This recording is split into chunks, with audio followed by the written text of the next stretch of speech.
Went ahead and crashed here last night. I wanted to get out and get to that campground, but it was like a food coma.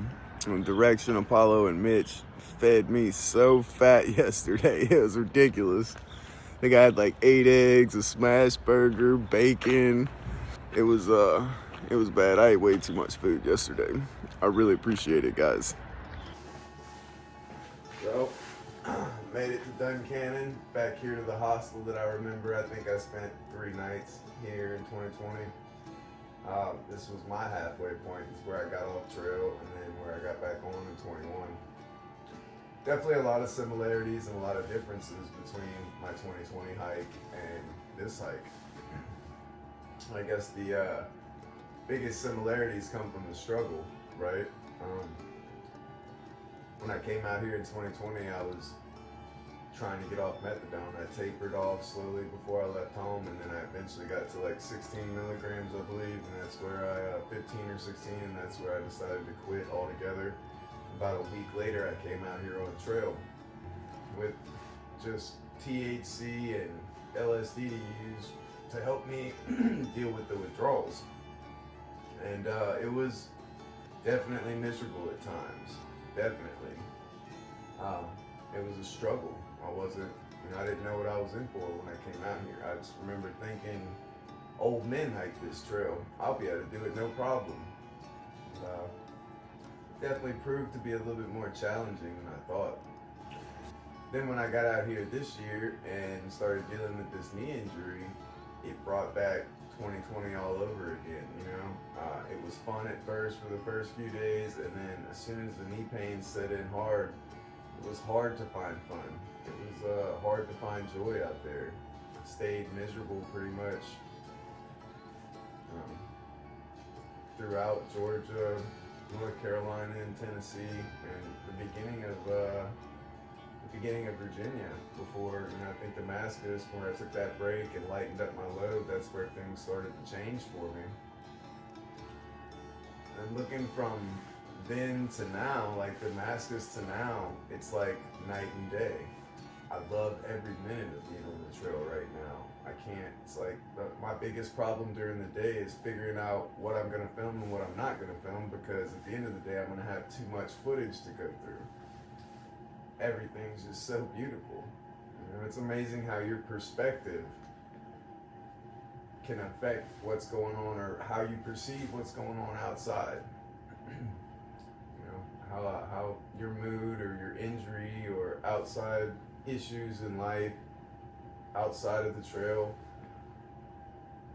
all that really comes together to affect our perspective, how we perceive the trail and what our bodies are going through. And I can tell you one thing, it's a lot better whenever you're not dealing with an injury. It's a lot easier to find the joy out there, the beauty, Yeah, whenever I came back in 21 to finish up, it was definitely a different experience, right? I wasn't dealing with the knee pain anymore, and that was good, so I was able to enjoy the trail. It was definitely a lot of solitude out there for me in 21, so that was something I dealt with, had to deal with, My hike in 2021 really changed my perspective. It started out as something I needed to finish, and it turned into something I loved. When that was over in 21, I had to go back to Louisiana and work and save up more money if I wanted to come back out here and do it again. So I want to do a quick rundown of all the gear that's in my pack now, just to give you an idea of how I've changed over the last 1,000 miles, some things that I've dropped and some things that I've switched to for the people that are interested. Still carrying this Mountain Hardwear Phantom Puffy. Nice thick puffy. I love it. I'll probably switch it out for a thinner one that I have back home whenever it gets really hot out. But right now we're still getting some little cold pops, and I appreciate it. Got these Mountain Hardwear rain pants.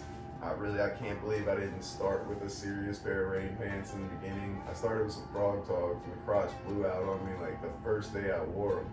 And that happened to me in the past with a pair of Frog Togs. So for a future winter hike, I would definitely go with some sturdy rain pants you can depend on, and a rain jacket, right? You don't want to worry about ripping your frog talk on a branch when it's sub-freezing conditions outside. You want something you can count on, in my opinion. Alright, got this little hat right here. This is to go with the bug net if I ever use it. I ain't used it yet, but it'll keep the bug net off my face. And it's got like this bill. It's like a ball cap in the front, so you can bend it down, really put it whichever way you want. That's nice. Let's see, you got the Ultra Olympus 5, stoked about that. Rocking a thin, like 175 pair of green leggings. Also, switch to the like woolly green boxers, just wool boxers as my shorts. Oh, not regretting that decision at all. They're super comfortable. I can put them over the leggings like that, or I can put them over my briefs. And having like wool on wool like that, I feel like it really works good to move the moisture from your skin to the outside layer and then further. So if I had to do that again, I would start with these boxers for shorts. Also, the waistband is as low profile as you could get for a waistband, right? So it's really helping to cut down on the chafing where my hip belt rubs right where my waistband is. Still rocking the same trekking poles. I'm gonna try to make these bad boys work as long as I can until those tips wear out. And then when they do wear out, if I could swap them up, I will. A few weeks back, I dropped my Thermarest, and this was back in Glasgow at Stanimals. I got a package in the mail and dropped my Thermarest accordion pad and went to this 1/8" foam. It's a little bit more packable, a little bit lighter, and I was able to add the Sea to Summit pad. So I was able to add the Sea to Summit pad with the 1/8" foam, and that came in at right about the same weight as the Thermarest foam pad, so within an ounce. I don't remember what the exact weight was, but it was enough for me to justify. And now I have a blow-up pad, right? This is a 2" Sea to Summit small, ultralight blow-up pad, the lightest one that they have. It's only like 2 inches tall, but I feel like that's crucial, right? It's not really wide enough to comfortably accommodate my shoulders, but because it's so low to the ground, if an arm rolls off or a leg rolls off, it's not uncomfortable, right? And even though it's like 2 inches, if your whole body's on the pad, you're still riding on air. If you're up on like your hip and your elbow, you might dig in, but like I said, when you're actually laying down trying to sleep, you're still riding on air. Still rocking the 10-degree hammock gear quilt. I'm gonna be switching up soon when it gets a little bit warmer, but like I said, it's still chilly right now, so it's nice to have. I'd rather, take it off if I get hot, but have it if it's cold. I also switched to this Nylofume bag. It's nice, you can see through it, and I think it's probably,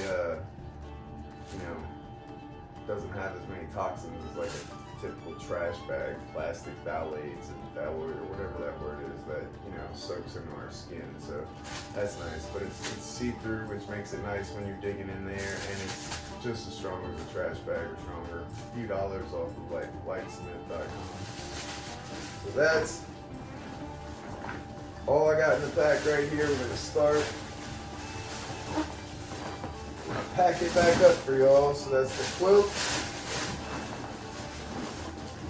And I keep this Sea to Summit in a little Ziploc bag. Probably not necessary, but I just want to, try to protect it as long as I can. I don't have to blow it up in the middle of the night. It stays completely inflated throughout the night, so I'm trying to keep it like that. So I stuffed this down right like on top of the quilt towards the outside, so it's not going to push against my back. This is my knee brace I'm still carrying, and I have all my little extra clothes in here. So let's see what we got.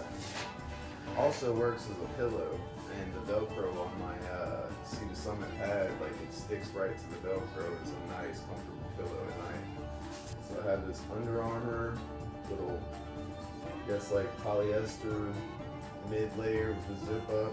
Have the thicker camp socks right here that I think I'm gonna mail home soon, probably around Delaware Water Gap. A pair of REI fleece gloves. Hold on to these two. Still rocking the First Light briefs. You stick this right down on top of my vinyl right here on top of the Cedar Summit pad. Right, and this is the shelter system. This is the bivvy right here and the tarp right here. Mr. Mike sent me. Big thanks, man. It packs up really nicely. I like to stick it here on the other side of the knee brace with all the clothes and like push it up against the part of the backpack that's gonna ride on my back. Provides like some extra cushion back there. Just got this Tyvek in the mail from Mr. Mike. I use this as an extra ground pad to protect that Sil Poly bivvy on these, you know, more rocky campsites that we're encountering throughout Pennsylvania. I dropped the top of my koozie and went with this little Dyneema stuff sack to make it slide in and out of there a lot easier, and it also, you know, has this draw cord on top that you could cinch down to keep the lid and everything, you know, together there. It's cheap off of Etsy, like $10 or something. Well, I wouldn't say cheap, but a lot cheaper than trying to buy something like that at Mountain Harbor, you know, Hyperlight, or but Etsy has a pretty nice little selection of Dyneema stuff sacks. And I switched back to my VRS titanium stove. This thing isn't the best on conserving gas, but it is, you know, by far the lightest little stove that you can get. Alright, still rocking the Nalgene bottle. Don't plan on switching that up. Got the camp shoes back here, the knockoff Crocs. I haven't used them very much, but I did the other day, right? My feet were definitely soggy. They've been wet all day for 2 or 3 days, and it was extremely nice to have in the camp that night. A little ration of wet wipes back here. 3-liter Hydro Pack. With my little steak sack bag. Toilet paper ration. Bug spray. Only used it once, but I got it if I need it. That is it, guys. Full pack load out. Just getting ready to shove off, and I realized they had a Keurig machine with free Keurig cups. Much appreciated, kind of outdoorsy.